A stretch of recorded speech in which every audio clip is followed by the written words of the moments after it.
Hello दोस्तों, plus academy में आप सभी का हार्दिक स्वागत है, अभिनंदन है। जैसा कि अपन बात कर रहे थे रीट पात्रता परीक्षा 2025 के लिए, और रीट पात्रता परीक्षा के लिए अपन बात कर रहे थे जो सब्जेक्ट है अपना वो राजस्थान का भूगोल।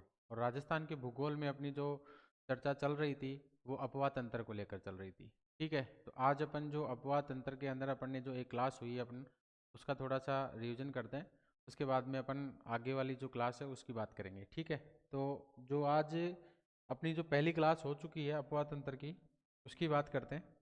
उसके बाद में नेक्स्ट बात करेंगे। उसमें अपन बात कर रहे थे अपवाह तंत्र के अंदर कि राजस्थान का अपवाह तंत्र, तो राजस्थान का अपवाह तंत्र है संगम के आधार पर 3 भागों में इसको बांटा गया है। एक जो अरब सागर की जो अपवाह तंत्र है, एक अंत प्रवाह वाली जो अंत प्रवाह के अंदर जो अपवाह तंत्र नदियाँ आती हैं, एक है बंगाल की खाड़ी की नदियाँ। तो उनकी अपन बात कर रहे थे। सबसे बड़ा जो था अपने राजस्थान के अंदर वो आंतरिक अपवाह तंत्र यानी कि 60%। उसके बाद में अपन जो चर्चा कर रहे थे वो अरब सागर जो अपवाह तंत्र अपना उसकी बात करी। जो नदियां हैं अरब सागर में जो गिरने वाली हैं, यानी कि अरब सागर के अंदर जो डायरेक्ट या इनडायरेक्ट प्रकार से जो नदियां अपना जल ले जाती हैं वो अरब सागर नदियां कहलाती हैं। तो इसके अंदर अपन पढ़ रहे थे, इसमें अपन ने लूनी नदी की बात की थी, माही नदी की बात की थी, पश्चिमी बनास नदी की बात की थी, साबरमती नदी की बात की थी। 4 ही नदियों की अपन ने चर्चा की थी। इसकी अगर थोड़ी सी बात करें अपन तो थोड़ा सा मोटा सा इसका रिवीजन कर लेते हैं कि जो सबसे पहले अपन बात कर रहे थे लूनी नदी की, तो लूनी नदी का उद्गम कहाँ से होता है?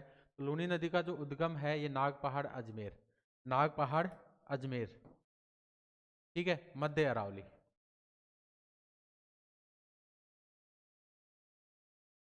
मध्य अरावली से इसका उद्गम होता है। उसके बाद में ये कहाँ पर जाकर गिरती है या समाप्त होती है? तो कच्छ का रण गुजरात के अंदर इसका समाप्ति स्थल है। इसके बाद में अपन बात करें कि मैंने आप लोगों को बताया था कि क्वेश्चन के अंदर ज़्यादातर यही पूछते हैं, अरब सागर के अंदर जो अरब सागरीय नदियां हैं उनमें ज़्यादातर यही पूछेंगे कि इसका उद्गम स्थान कौन सा है। या दूसरा जो क्वेश्चन बनता है इसके अंदर वो बनता है जो सहायक नदियों का है, वो ज़्यादा क्वेश्चन पूछते हैं। ठीक है, तो अपन बात करें उसकी सहायक नदियों की, तो अपन ने बात की थी एक जो दाईं ओर से मिलने वाली जो नदी थी जोजड़ी, यानी कि लूनी की वह जो सहायक नदी जो दाएं ओर से एकमात्र नदी है जो दाएं ओर से मिलती है वो कौन सी है? जोजड़ी। और ये अरावली से नहीं निकलती है। कहाँ से? अरावली से नहीं निकलती है।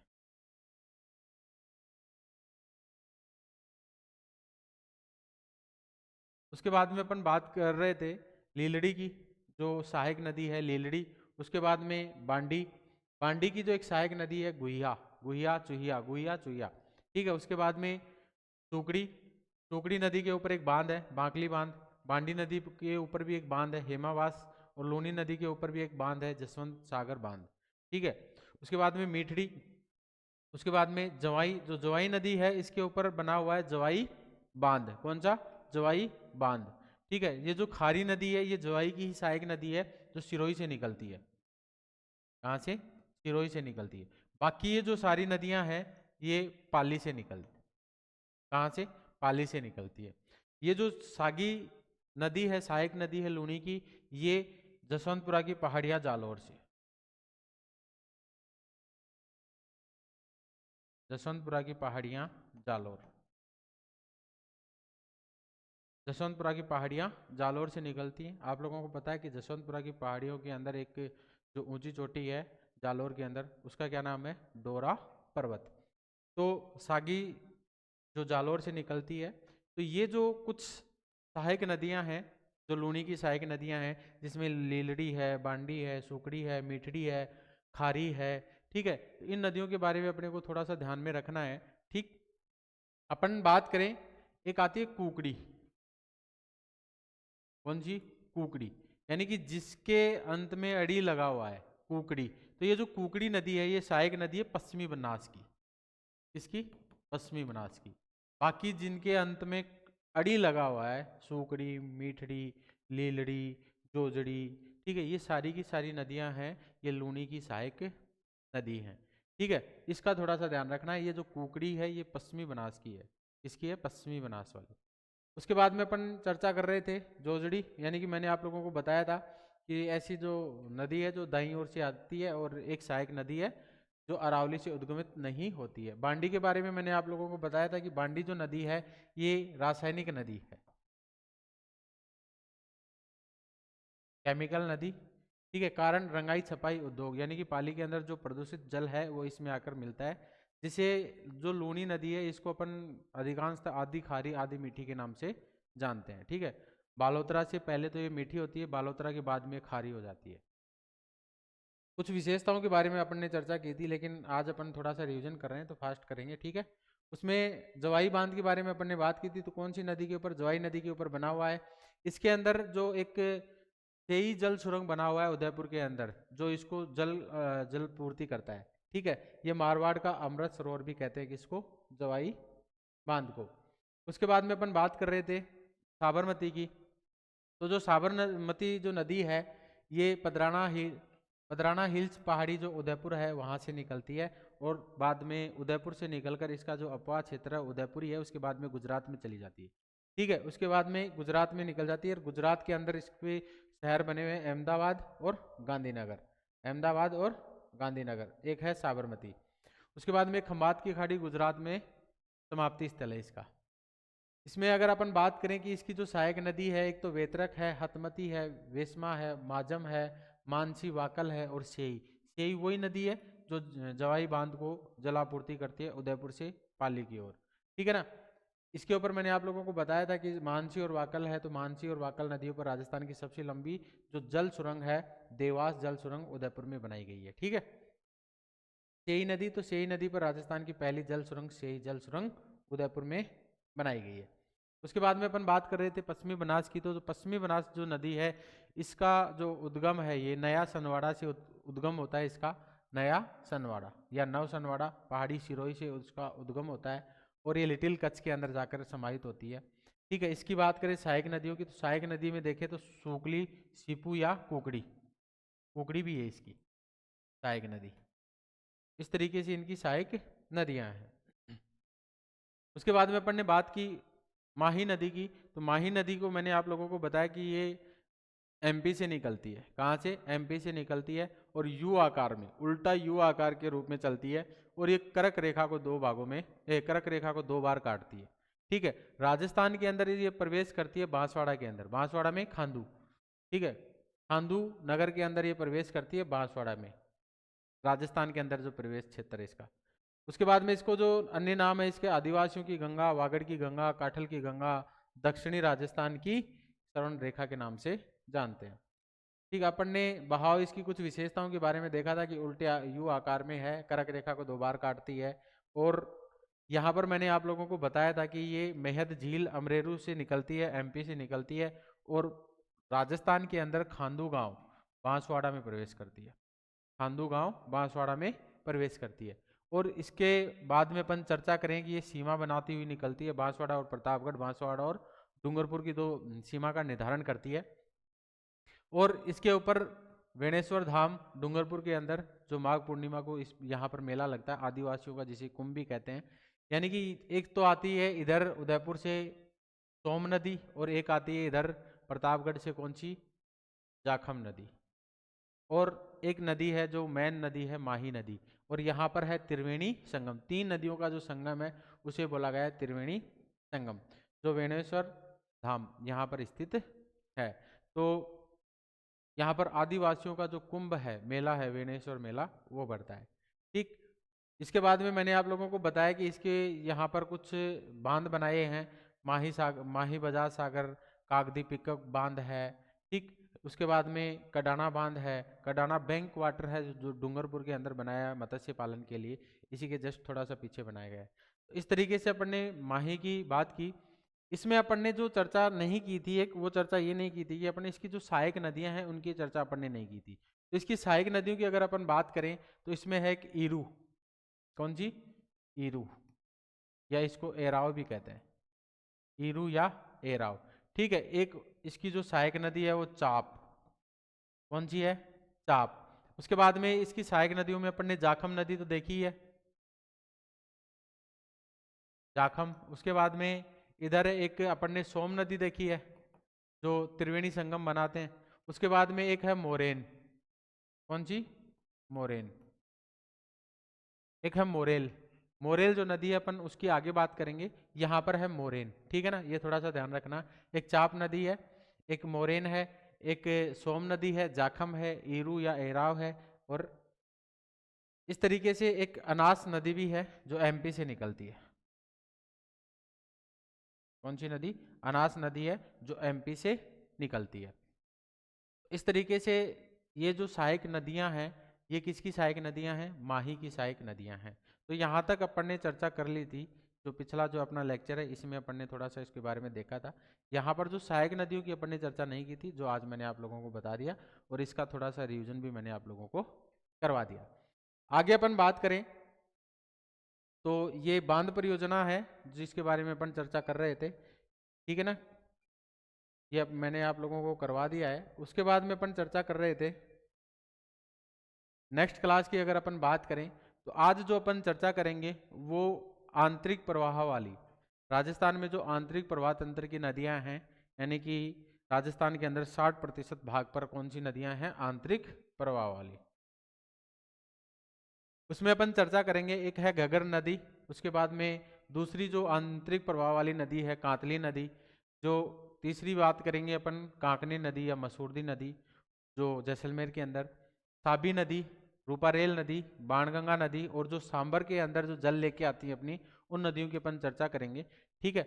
यहाँ पर ज़्यादा इनकी लंबाइयों की चर्चा नहीं करते हैं क्योंकि लंबाई इनकी नहीं होती, बिल्कुल भी ऐसा लंबाइयों का कोई क्वेश्चन भी नहीं पूछते। एक कांतली नदी में लंबाई का क्वेश्चन पूछ सकते हैं, ठीक है, सर्वे के आधार पर बताया गया है कि 100 किलोमीटर लंबी है। बाकी यहाँ पर जो चर्चा करेंगे अपन वो यही करेंगे कि जो कहाँ से उद्गम होता है इनका, ठीक है, यहाँ से क्वेश्चन ज़्यादा बनने के चांस होते हैं। तो सबसे पहले अपन बात करते हैं घग्गर नदी की। तो एक घग्गर नदी एक ऐसी नदी है, राजस्थान की एक ऐसी नदी मात्र है जो बाहर से निकलती है। कहाँ से निकल रही है? हिमाचल से, ठीक है। हिमाचल जो शिवालिक पहाड़ियाँ हैं यहाँ से निकलती है कालका पहाड़ी, कालका पहाड़ी, शिवालिक पहाड़ी, या कह सकते हैं अपन हिमाचल प्रदेश से निकलती है और राजस्थान के अंदर प्रवेश करती है। ये कहाँ पर? हनुमानगढ़। ये राजस्थान में कहाँ प्रवेश करती है? हनुमानगढ़। हनुमानगढ़ के अंदर एक जगह है टिब्बी, क्या नाम है? टिब्बी। और एक तहसील है तलवाड़ा, कौन सा? तलवाड़ा।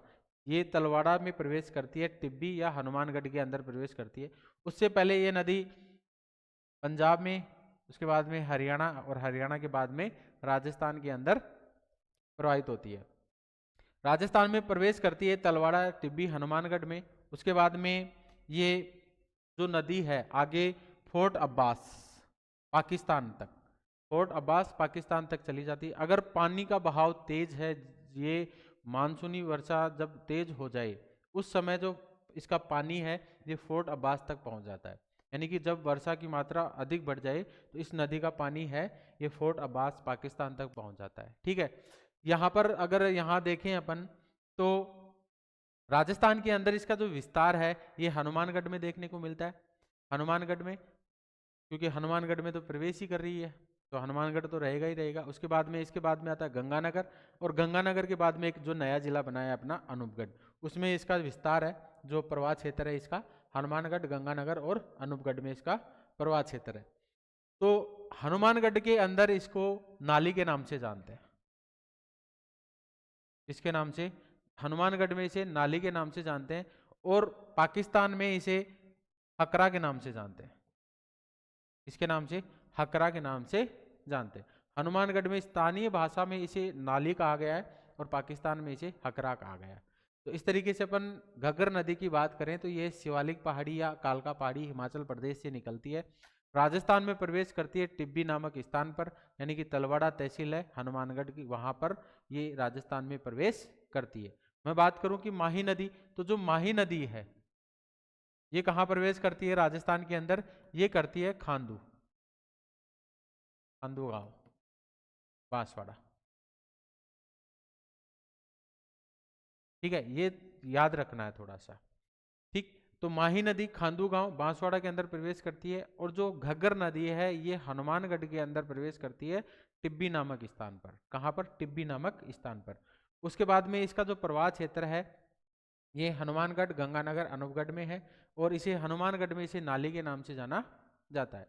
उसके बाद में पाकिस्तान, इसका विस्तार पाकिस्तान तक देखने को मिलता है और पाकिस्तान में इसे हकरा के नाम से जानते हैं, ठीक है। आगे अपन बात करें कि ये जो घग्गर नदी है ये आंतरिक प्रवाह की राजस्थान की सबसे लंबी नदी है, राजस्थान की सबसे लंबी नदी है। ठीक है, कौन सी? घग्गर नदी। आंतरिक प्रवाह तंत्र की एकमात्र नदी जो राजस्थान के बाहर से निकलती है। ठीक है, यही नदी है जो आंतरिक प्रवाह की नदी है, जो राजस्थान के बाहर से यानी कि शिवालिक पहाड़ियों से निकलती है। उसके बाद में घग्गर नदी राजस्थान की एकमात्र नदी जो हिमालय से निकलती है। ठीक है, घग्गर नदी उत्तर से दक्षिण में प्रवाहित होती है, क्योंकि ये उत्तर से दक्षिण की ओर प्रवाहित होती है भाई। ठीक, क्यों? क्योंकि पहले ये हनुमानगढ़ में प्रवेश करती है, उसके बाद में गंगानगर, गंगानगर से अनूपगढ़ में होते हुए पाकिस्तान में चली जाती है। उसके बाद में घग्गर नदी में जो पानी की आवक अधिक होने पर पानी फोर्ट अब्बास पाकिस्तान तक चला जाता है, ये बात मैंने आप लोगों को बताई है। उसके बाद में घग्गर नदी के प्रवाह क्षेत्र को पाकिस्तान में हकरा कहा जाता है। क्या कहा जाता है? हकरा कहा जाता है।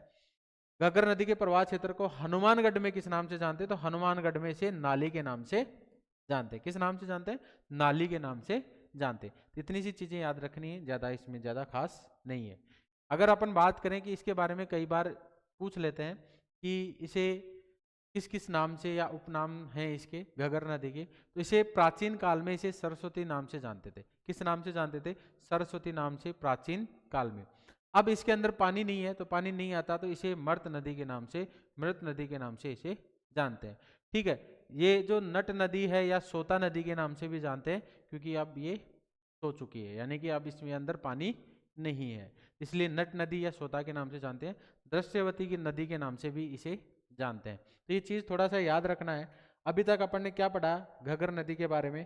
तो घग्गर नदी के बारे में कि इसका उद्गम स्थान कौन सा है। सबसे पहली बात तो अपन ने ये देखा कि इसका उद्गम स्थान कौन सा है। उद्गम स्थान शिवालिक पहाड़ियां या कालका पहाड़ियां, हिमाचल से इसका उद्गम होता है।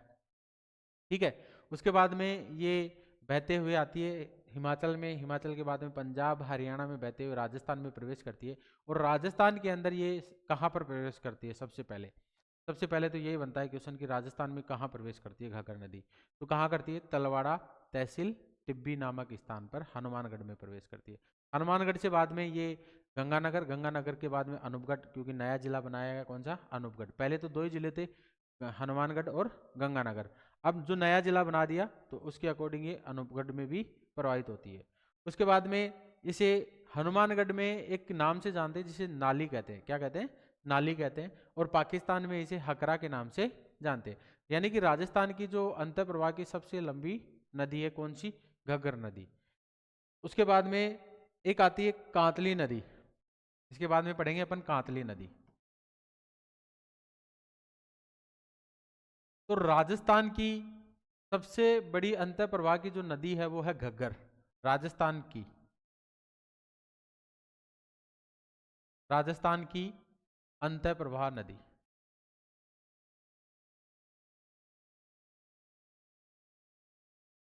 जो सबसे बड़ी,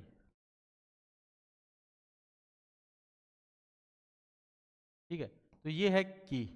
उसके बाद में जो कांतली नदी है, तो राजस्थान में पूछे कि राजस्थान में, ठीक है, तो राजस्थान में जो सबसे बड़ी अंतर प्रवाह वाली नदी है वो है कांतली। तो यहां पर जो देखना है अपने को कि राजस्थान में, तो राजस्थान में कौन सी है? कांतली। और राजस्थान की, तो राजस्थान की जो है वो कौन सी है? घग्गर नदी। ये थोड़ा सा ध्यान रखना है भाई, ठीक है ना। राजस्थान की अंतर प्रवाह की नदी सबसे बड़ी कौन सी है? घग्गर नदी। और राजस्थान में ही कौन सी है? वो है कांतली नदी। तो अपन बात करेंगे अब कांतली नदी की। कुछ ज्यादा इसमें खास चीजें है नहीं। तो जो कांतली नदी है इसका उद्गम कहाँ से होता है? तो जो कांतली नदी है इसका उद्गम होता है कहाँ? खंडेला की पहाड़ी। कहाँ? खंडेला की पहाड़ी सीकर से इसका उद्गम होता है। और ये इसका जो प्रवाह क्षेत्र है, ये इसका प्रवाह क्षेत्र है खंडेला से निकलते हुए जो तोरावाटी वाला जो क्षेत्र है, इसका जो प्रवाह क्षेत्र देखें अपन, तोरावाटी वाला क्षेत्र। तोरावाटी में कौन कौन से? जो सिक्कर आता है एक तो, क्योंकि सिक्कर से तो निकल ही रही है। उसके बाद में नीम का थाना, और उसके बाद में झुंझुनू। और इसका जो समाप्ति स्थल है वो चूरू के अंदर। कहाँ है? चूरू तक इसका समाप्ति स्थल पहुंचता है। तो ये सिक्कर, नीम का थाना और झुंझुनू में इसका मेन मुख्यतः जो प्रवाह क्षेत्र है वो इन क्षेत्रों में देखने को मिलता है, सिक्कर, नीम का थाना, झुंझुनू के अंदर।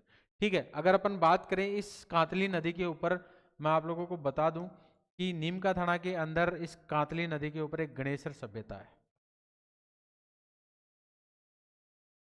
कौन सी सभ्यता है? गणेश्वर सभ्यता। ठीक है, उसके बाद में जो झुंझुनू है, तो झुंझुनू के अंदर एक सभ्यता है सुनारी सभ्यता। ये भी किस में आती है? इसी नदी के किनारे पर है। कौन सी? सुनारी सभ्यता। यानी कि इसका जो मुख्य प्रवाह क्षेत्र है वो तोरावटी क्षेत्र, तोरावटी की मैं बात करें सिक्कर, नीमका थाना, झुंझुनू, ठीक है, इन्हीं क्षेत्रों में है।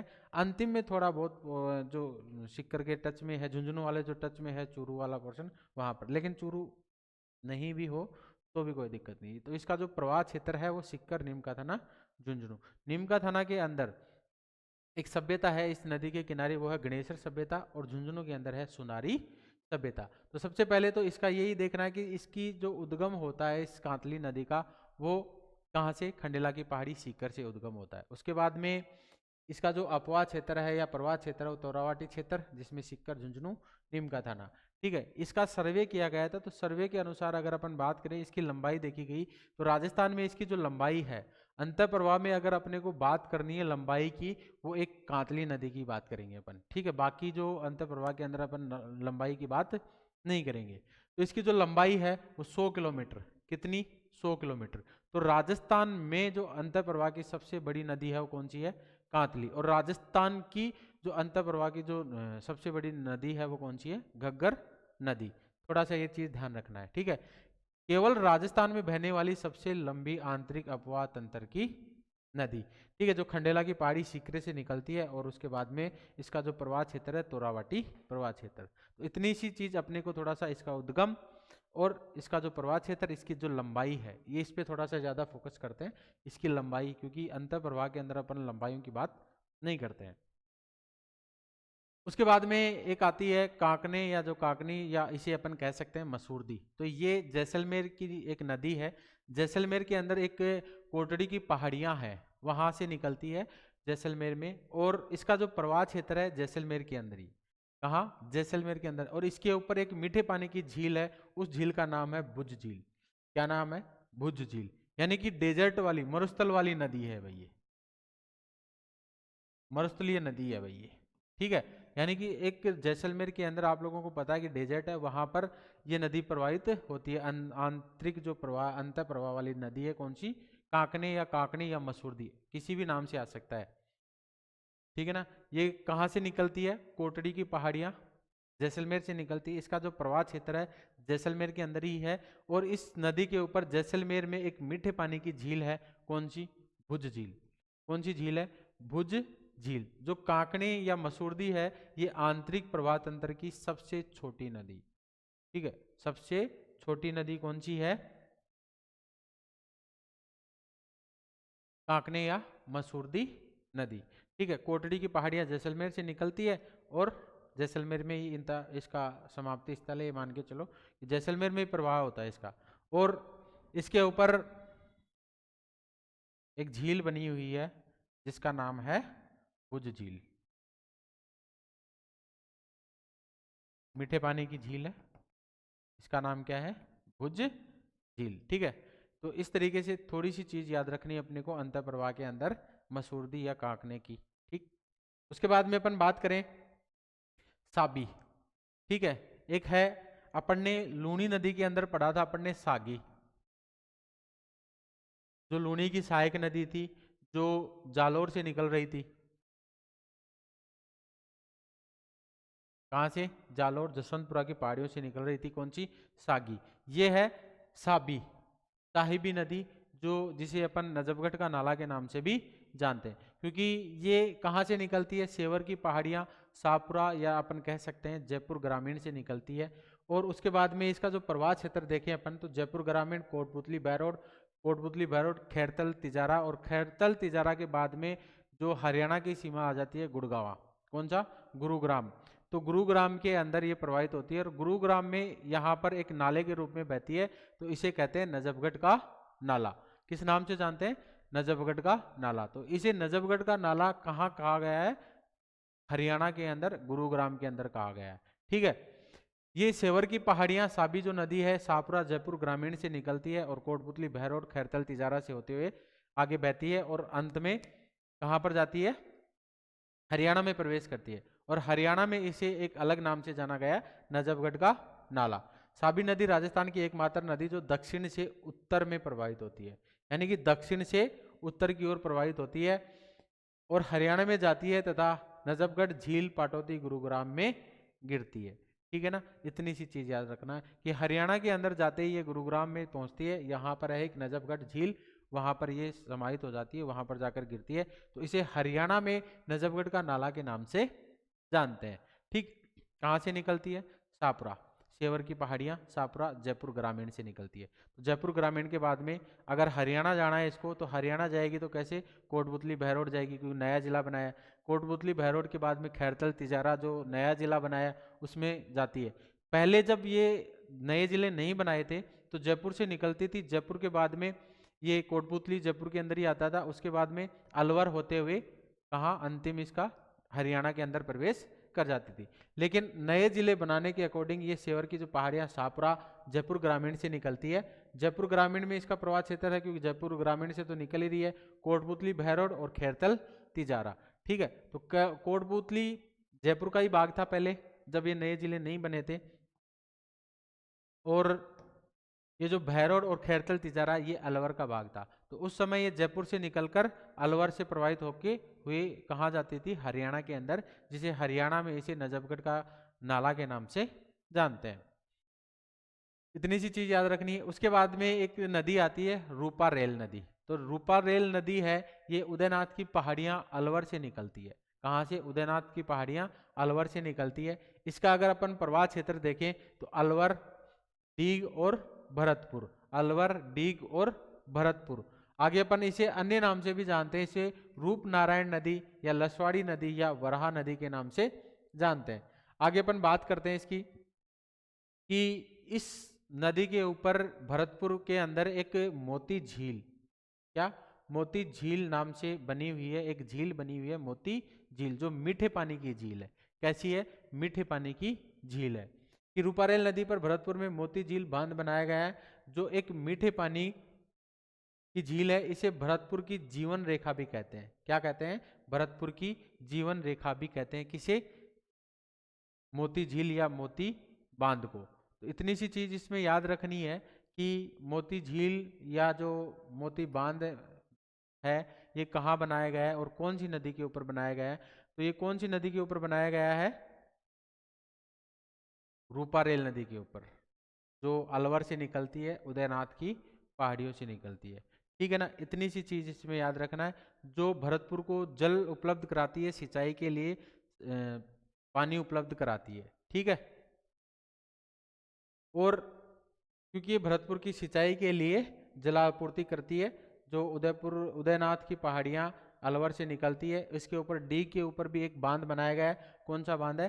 सीकरी बांध। उसके बाद में भरतपुर में एक बांध या झील बनाया गया है, मोती झील, और मोती झील जो इसे भरतपुर की जीवन रेखा के नाम से जानते हैं। और यहाँ से एक नहर निकाली गई है, सुजान गंगा नहर। कौन सी नहर निकाली गई है? सुजान गंगा नहर, जो मोती झील को लोहागढ़ से जोड़ती है, मोती झील को लोहागढ़ से जोड़ती है। ठीक है, तो इतनी सी चीज याद रखनी है, क्या कि इसका उद्गम कहाँ से हुआ। तो इसका उद्गम कहाँ से होता है? उदयनाथ की पहाड़ियाँ से। उद्गम कहाँ से हुआ? उदयनाथ की पहाड़ियाँ अलवर से हुआ है। उसके बाद में इसका जो प्रवाह क्षेत्र है, ये तो इसका प्रवाह क्षेत्र है अलवर, डीग और भरतपुर। अलवर, डीग, भरतपुर, नया जिला बना दिया कौन सा? डीग, इसलिए डीग भी शामिल है। तो अलवर पहले था, अलवर, भरतपुर। उसके बाद में रूपनारायण नदी, इसे लसवाड़ी नदी या वराह नदी के नाम से जानते हैं। इसके ऊपर एक बांध बनाया गया, कौन सा? मोती झील बांध बनाया गया, जो भरतपुर का ये मान के चलो जीवन रेखा ही है, जो पानी उपलब्ध कराता है उसको सिंचाई के लिए भी। ठीक है, मीठे पानी की झील है। और यहाँ से एक नहर निकाली गई है, कौन सी?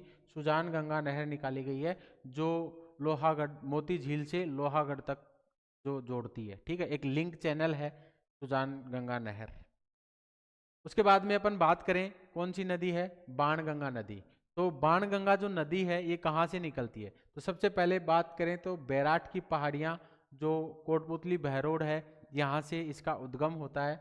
उसके बाद में इसका प्रवाह क्षेत्र देखें तो अपन कोटपुतली बहरोड से जयपुर ग्रामीण, जयपुर ग्रामीण से दौसा, दौसा के बाद में भरतपुर, और भरतपुर के बाद में ये आगे जाके यमुना के अंदर यूपी में समाहित हो जाती है। ठीक है, तो जो बाणगंगा है इस पे जयपुर ग्रामीण में एक बांध बनाया गया है, उस बांध का नाम है रामगढ़ बांध।